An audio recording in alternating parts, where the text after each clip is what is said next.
Oh, hai, selamat datang di channel Irda. Assalamualaikum warahmatullahi wabarakatuh. Bagaimana kabarnya teman-teman semua? Aku harap baik ya. Di video ini, aku mau menjelaskan materi konsep dasar IPA yang berjudul Sifat-sifat cahaya dan alat optik. Langsung kita mulai saja yuk. Selamat belajar. Sifat-sifat cahaya dan alat optik. Pasti kalian bertanya-tanya kan, apa sih pengertian cahaya?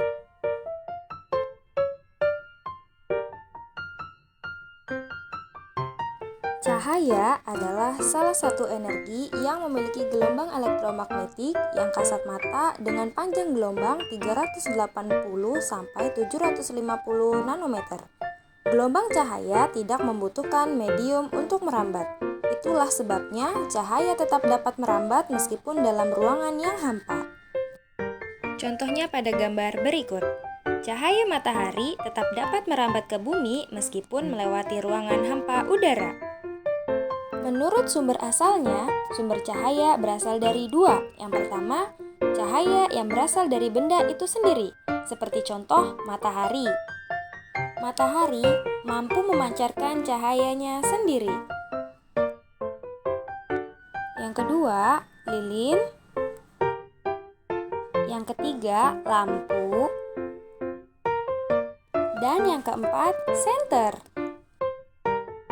Sumber cahaya yang kedua yaitu cahaya yang memancar dari benda akibat memantulnya cahaya pada permukaan benda tersebut dari sumber cahaya. Seperti contoh, kamu menyiapkan gelas yang telah terisi oleh air putih. Ketika dalam keadaan gelap, gelas tersebut tidak memancarkan cahaya.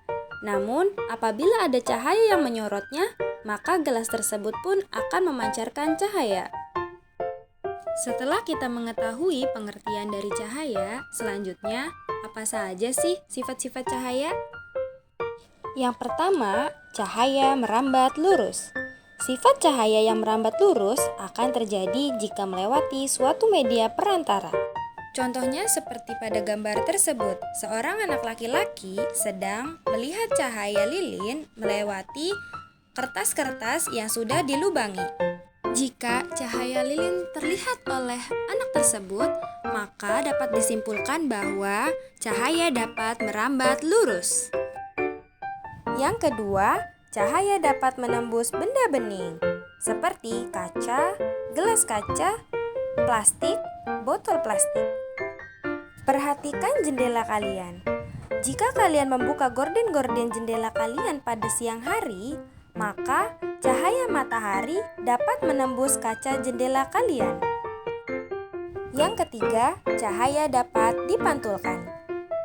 Kita bisa melihat benda di sekitar kita karena adanya pantulan cahaya. Pantulan cahaya dibedakan menjadi dua, yaitu pantulan teratur dan pantulan baur. Pantulan teratur apabila cahaya mengenai benda yang permukaannya datar dan mengkilap seperti kaca. Pantulan baur apabila cahaya mengenai benda yang permukaannya kasar, bergelombang dan tidak mengkilap seperti batu.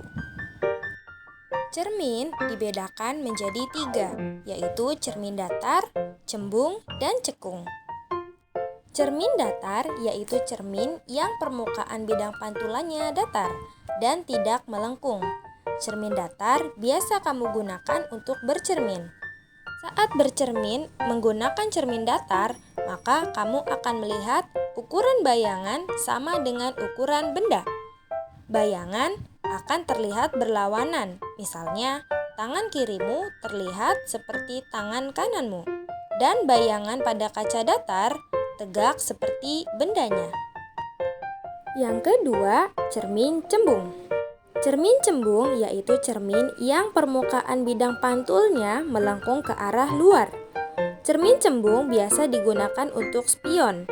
Bayangan pada cermin cembung bersifat maya, tegak, dan lebih kecil dari benda aslinya. Yang ketiga, cermin cekung.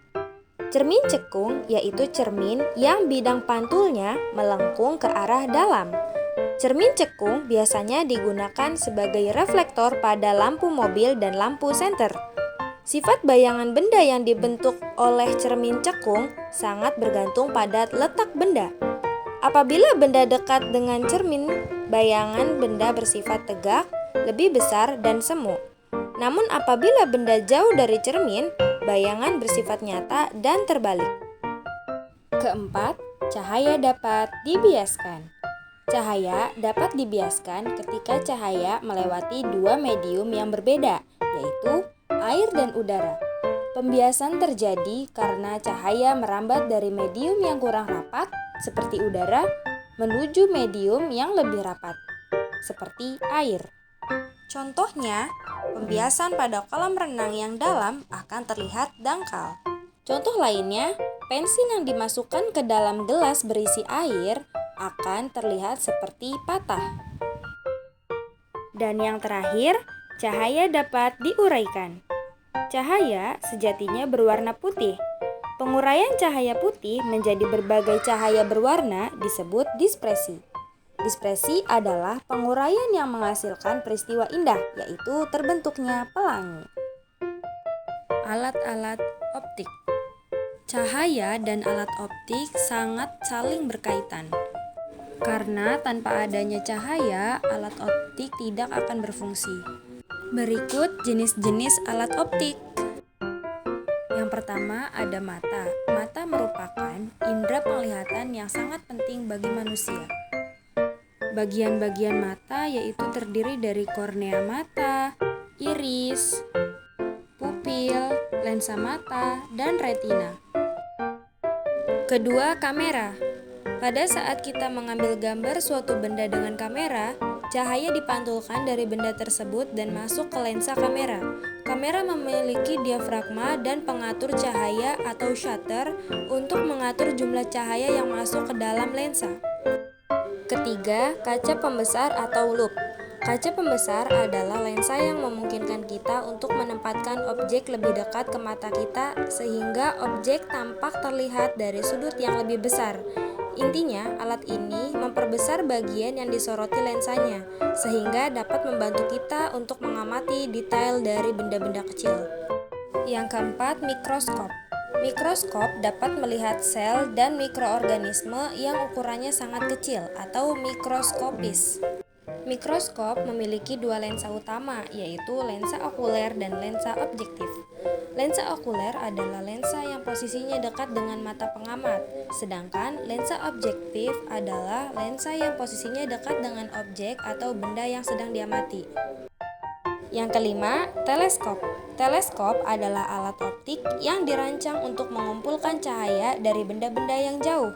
Artinya, kita dapat melihat dengan jelas objek-objek yang jaraknya jauh yang tidak teramati oleh penglihatan manusia.